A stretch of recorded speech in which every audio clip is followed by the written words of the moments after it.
Hey, friends. I'm your host, Dr. Elizabeth Ssemanda, the intuitive psychiatrist. Many times there are parts of our life that are very sacred. And one of those parts is family. And we got family. Some family we're cool with, other family we're not so cool with. Some family we see on a regular basis. And there's some family, unfortunately, that we don't see, we don't know about, we don't have the history on. And that is unfortunate for many, many, many reasons. Because sometimes there's the stories, what we need to know about our lineage are incredibly important and live within us. And our next guest is an expert on helping to heal families, family systems, and she does it in such a unique way. She is a family and systems constellation facilitator, a life coach.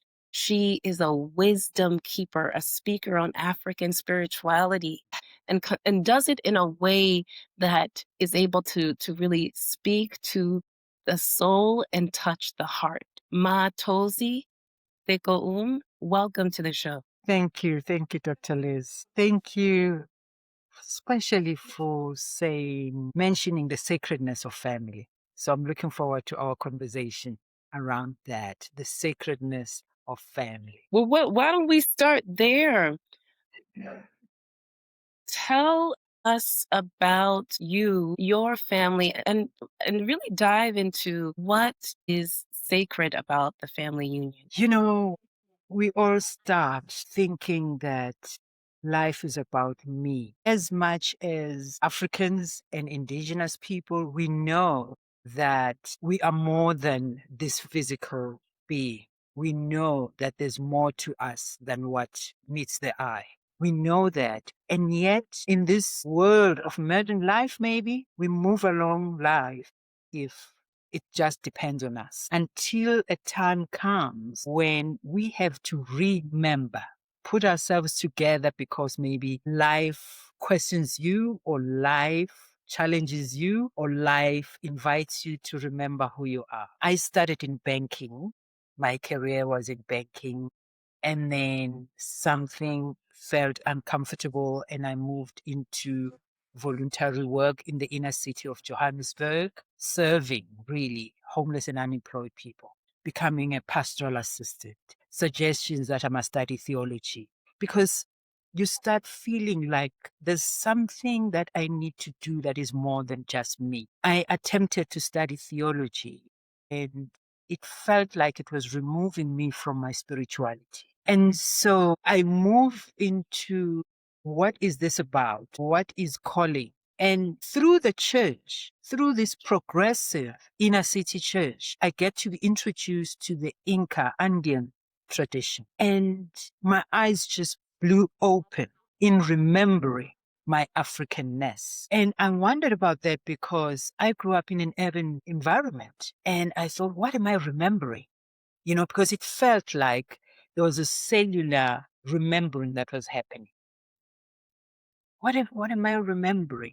And so I started doing talks. I was invited to do talks on African spirituality from that which I was remembering. And what was interesting is I was invited by an Anglican priest to come and speak in churches on African spirituality. And when we remember that in South Africa and many countries that were colonized, the brainwashing of promoting the other against our way of being, our way of doing things, is more dominant in a church environment. And so I wasn't sure whether she knows what she's doing when this priest invited me. But of course she knew. She was progressive and she is smart. And I found myself addressing people. Some looked and were as the same age as my grandfather at the time. And the more I was talking about our truth, our connectedness to, as Africans, our connectedness to everything, to all things, all creation, their memory, their remembering brought tears down their eyes. And I knew that we are remembering as a collective. And I saw the importance of that, the importance of doing these talks, the importance of our collective remembering. So when I came across family and systemic constellations, it looked very familiar. It felt very familiar. The experience was to remember the orders of love. Life has order, and in family constellation, we bring that down even to the orders of love. In family, families are made out of love. When we are in pain, we may forget that that's a space of love. And it's a space of growth. And it's a space of reconnecting to self. And it's a space of sacred love. And so the sacredness of family starts there, that families fundamentally are made out of divine love. I want to believe that Source, God, wanted to see God's self through God's creation. Mm. And family is that space where we can even apply our consciousness, we can apply our conscience, and we can remember our God selves, the light, the spark that lives in all of us. And African spirituality, that is the fundamental part of what African spirituality is about. There's a spark of God in every human being. Mm. So when we interact as family members, we are actually lighting up that spark and enlarging it. And when we interact with neighbors and society and communities around us, we're actually lighting up more candles. So for me, when you are reminding us the sacredness of family and say, let's engage on this, what does that mean and what does that look like? That's it's incredibly profound. You said something while you were talking. You mentioned remembering the orders of love. And I wonder if you could detail exactly what you mean by that statement. In family constellations, the process reminds us of these orders. These are fundamental principles. This is everyone belongs, and they belong equally. There's no individual that is born, even if they pass in a family, that cannot be acknowledged. Not only are they getting acknowledged, even if they pass as infants, even if they were miscarried, this soul chose this family, chose to come through this family, even if it's for a short time, and left. In indigenous societies, that child is never forgotten. But today we have a tendency of forgetting those. In Guni practices, they would name that child. Really? It didn't live. And those who come after or before, they would know that they came after somebody who, who came and not lived long enough. And what we see in the process of family constellation or healing those imbalances is that families tend to forget mentioning those that passed out of the pain. For some time, people, it's too painful to have lost that child. Therefore, we don't talk about it. But also over time, we forget. And when we consider the next generation, is that because the person was not spoken about often, the next generation don't even mention at all. And others get to not know that there was once someone like this. And that brings imbalance in the family because that energy is still alive within the family. Mm. So the first order is that we all belong and we belong equally. So equally is that everyone needs to be mentioned. It doesn't have to be every day, but they need to be known to have been acknowledged. We also belong in our rightful position. And a firstborn is a firstborn. And they have roles in indigenous cultures. The secondborn, the thirdborn, the lastborn, all the way.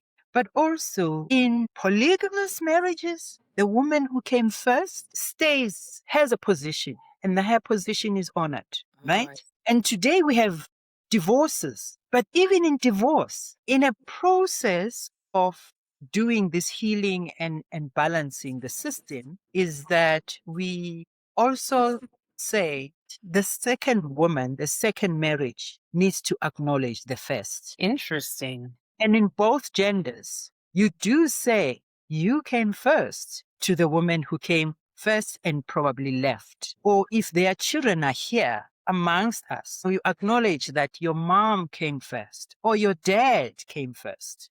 You know, the other dad has to acknowledge that your dad came first. That is a touchy it sounds like very important conversations that need to happen, but I can see how it can be a bit of a touchy subject talking about what happened before, especially if Mm, people have tried to forget or yeah. too much to talk about it.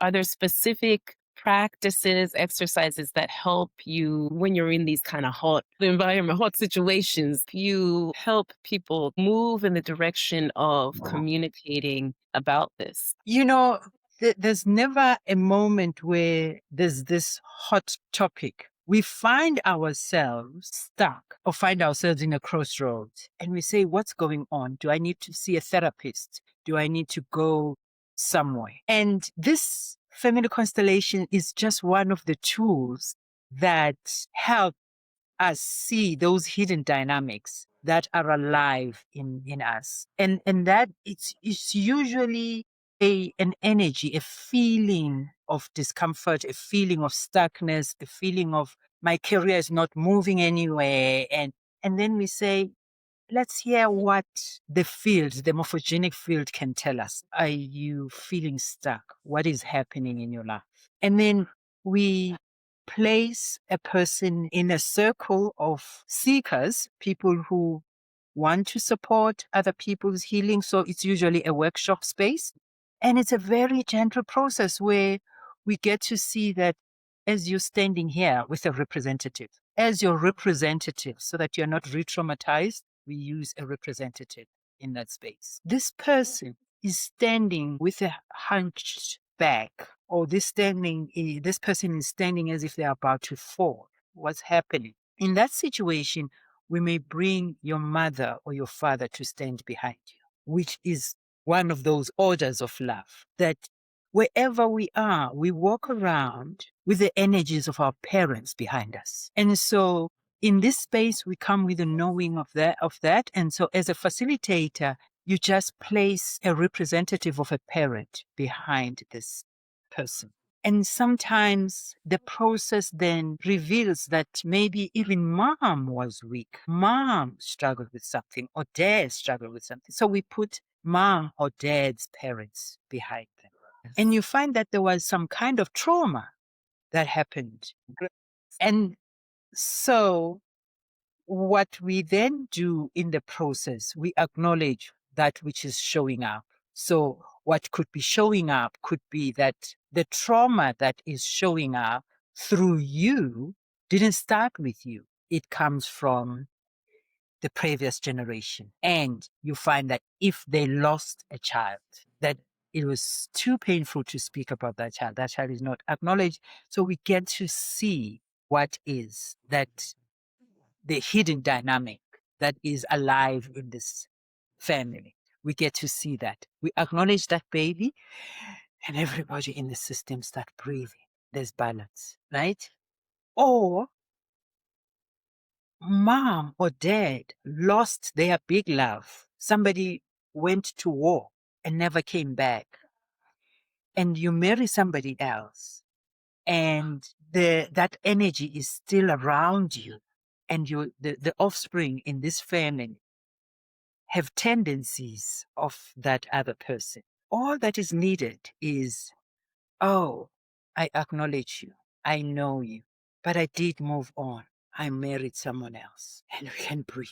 And Mm. that shift truly has ripple effects. People go home and find that the energy is different. It's so interesting in many ways when I'm thinking about what you're saying, but it's almost as if you are addressing unfinished business with many of these things. It sounds like when there are issues within the family, there's some business that needs to be taken care of. Yes, yes. And it all comes from love because It is love that keeps us connected to those that our souls met.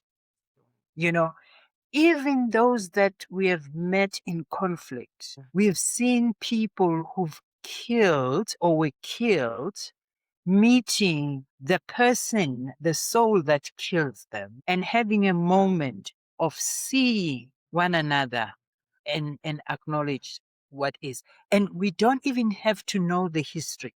What we do as a facilitator, sitting with a client, I then say, what happened to your grandfather? Because we're seeing his imbalance in the field. What happened to your Mm. grandfather? And the person says, actually, I don't know. They mentioned a war that happened at such and such a place, but we don't have details. That in itself is enough for these souls. They get acknowledged that that happened. And if that happened, we then realize that it's not your stuckness. Then you're able then to say, thank you, grandfather, for the life that you've given us. But the rest, I leave it here now. Now that I know, I can leave it because I've carried it and in my subconscious mind unconsciously out of love. That's it's so useful because I'm African American and I'm Ugandan as well. And a huge chunk of my family was unfortunately passed because of the genocide in Uganda. And the war, like it was a rough war. And there are lots of people who are unaccounted for. We haven't gotten to say goodbye to, like not in the proper way. So I can see like within Africa, there's so many conflicts that have happened. But even here in the United States, there are conflicts. Like we had the Civil War, Yeah. the Vietnam. There are lots of um, conflicts where we've lost people, and I can just see how powerful this way of healing can be. I think sometimes there's a little bit of a stigma about talking about things, but this is something that you can do on your own. You don't have to have a family member come with No, you to this. that's the beauty of it. That's the beauty of it, that sometimes we are ready to heal, but the rest of the family is not ready to heal. You don't have to be bringing your family. And people have said to me, Josie, I want to bring my family. I'm trying to put them together so that we can come to a family constellation workshop. No, you come on your own. You are represented by people who know nothing about your family, nothing about you. And you place them in this circle and you sit back next to me as a facilitator and have these people who know nothing about your story begin to express even even the mannerism, the way your people would have spoken or done things or uttered certain things. And as a facilitator, I then move the process by acknowledging what we are seeing. And if there's something I don't understand, I come back and ask you, what could this be representing if this person's hand is just hanging? And someone said, oh, my father's lost an arm. Mm. And And here it shows up with somebody who's got two full hands, but the hand is doing something different. And I ask the question, just merely asking the question from the client, who then says, oh, and the representative confirms that, yeah, I don't feel my arm. And now that is representing probably part of the biggest of the traumas, one of the biggest of the traumas in the family. Now it gets acknowledged. That acknowledgement is what we breathe into and we bring balance. And with that breathing, there's harmony. And then you go home and then, you finish the constellation. The constellation leads to the next thing and the next thing. And then there's harmony all around. And even people that are sitting in the circle can feel when a constellation is complete, when the healing of that particular issue has completed, and we end the constellation, right? For that person. And maybe we do another constellation. In a day, we can do 3 constellations because they take more or less 25 minutes to 45 minutes to go through whatever the issue and allow it to unfold. The revelation and the unfolding and the healing. So then people go home and they say, "Oh my goodness, I got a phone call from my aunt who's not been feeling well, and she's just said this to me." So we see ourselves as the doers of the work in helping heal ourselves, but also heal ourselves through our families or have our families heal through us. So being in the Mm, room helps in that way, but you don't have to all be in the room. It's just you. And of course, you're working with your issue. You yes. cannot come to a workshop and say, "I want to work on my sister. I want to work on my brother." You work on your own issue. I, I think that's a really important point because I think that there are some of us who are like, oh, I want to fix, I can help that Yeah. person, but No, not about that. You come into the process because you are feeling a discomfort. You can come in and say, "My relationship with my sister is not good." And you may find that we start with you, your representative, and you find that the issue is from mom or from Mm, dad. And there was an issue there that is manifesting as a duplicate of what was left unfinished in the previous generation. It's not about your sister, and therefore the sister does not even feature in that particular constellation. But sometimes we eventually do put the sister because there could be something that needs to be said, or there could be something that mom needs to see with her children, or dad needs to see with his children. So, but in most cases, you're looking at your own stuff and you realize that your stuff has nothing to do with what you think is going on. yeah, that's why I think this is such a powerful modality, just because it's a mirror of. I feel like in many ways it kind of gets at the things that are underneath that we need to address, but don't, like the subconscious, the unconscious, like all that kind of goes into that terrain.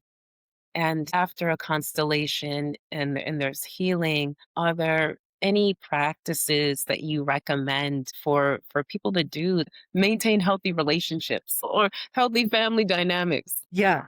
In any constellation that I do, knowing that we may work with 1 or 2 people or 3 people at the most, I always want people to go home knowing that there's something that they can do. So I speak to the orders of love.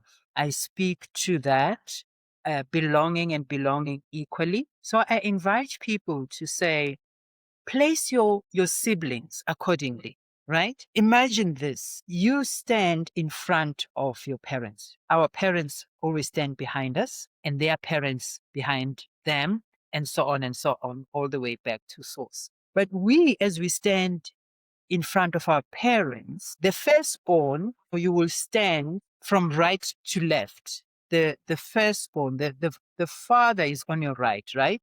The mother is on your left. The firstborn will be going that way also. Firstborn, secondborn, third towards the left. Place even in your journal.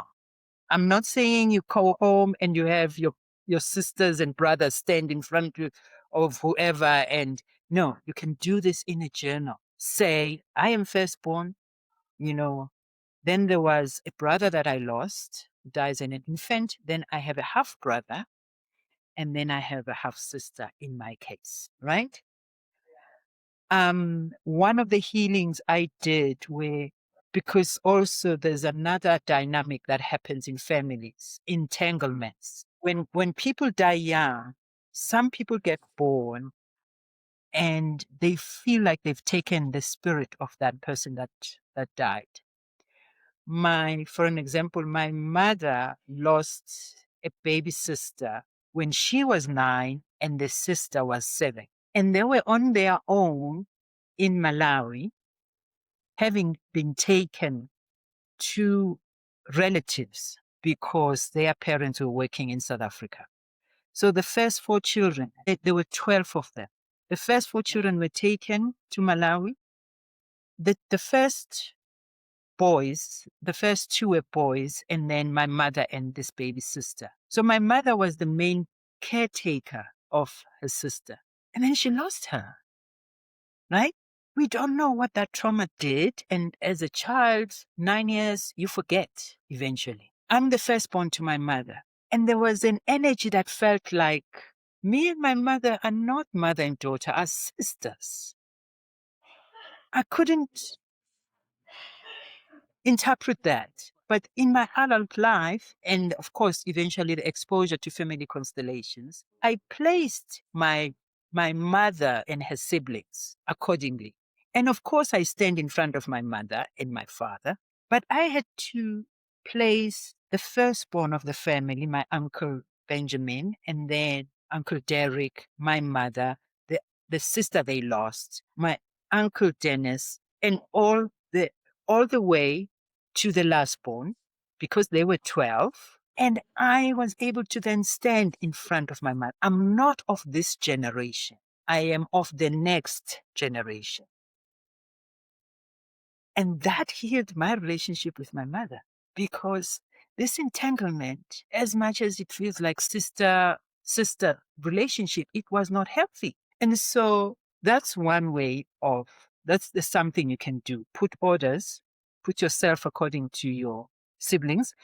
And so people, what they do then, they go home and say, and ask, Mom, did you ever get a miscarriage or an abortion? Or ask him with respect because you actually come to know in a family constellation, compassion shows up, Yeah. a lot of compassion and understanding. So people go home with deep, deep respect, even if they have questions to ask. And they don't ask the questions if they are not ready and they feel that the other person is not ready.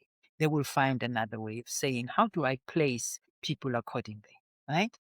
An aunt could wander off, or aunt, mother's sister, mother's brother, or father's brother wanders off and get lost, and that person was never reclaimed and back to the family. Or somebody ended it in a mental institution. Somebody ended in prison with a life sentence. We don't talk about those people. But when we honor that this person lived, might have had a different fate, but that person belonged with us. So we place them in their rightful position. Those you're bringing order, you're bringing those orders of love into play. Oh. Oh yeah, it's so important. I wonder, as you've been doing this for a while, what are you hoping to see within the world if people are able to do the work and participate in family constellations work? Constellation workshop is my work, so I would love to have as many people as often as possible in the room. But what I would like to see in the world is that which was taken. Really, what I would like to see is recognizing that a lot of what we know, what brings harmony in our system, was taken away by colonization in spaces, modernization, and so on. What we do know is that we didn't bring ourselves onto this planet. We came through two people who came through two people who came through two people. And when we imagine the entourage that you walk with, you are strengthened as a being. Because if you keep going back, you go back to source of all things. So you don't have to be in a workshop to know that, to remember that. Place yourself in front of your entourage. Turn around for a moment and thank them. And look forward into your future, which is usually their biggest of dreams. Your ancestors' dream, that's what you are. So when you have acknowledged that and you turn around and you look into your future with this entourage behind you, you are reconnecting with the truth of who you are. So that's what I wish. So for me, this process is about helping us remember that. Oh, yes, remembering the rich history of people who have come before us, and the just the strength, the support that we can draw on if we remember that connection, I think it is just incredibly profound. And I'm sure that our listeners will definitely want to connect with you. I'd like to know what's the best way for them to connect with you after this show? Facebook, I'm Tozi Telco on Facebook, and on Instagram too, tozi.telco@gmail.com. Those are the ways. Well, thank you, Ma Toli, so much for being on the show.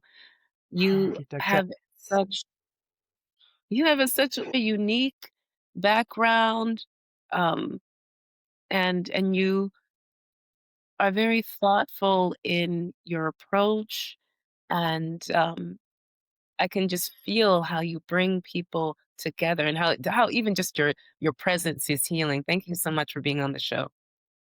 Thank you so much for having me.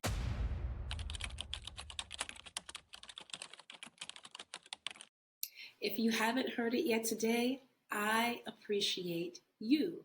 The soul in me honors the soul in you. If you'd like to see more episodes like this, please subscribe or click here. And friends, if this spoke to you, leave a comment below. We would love to hear from you.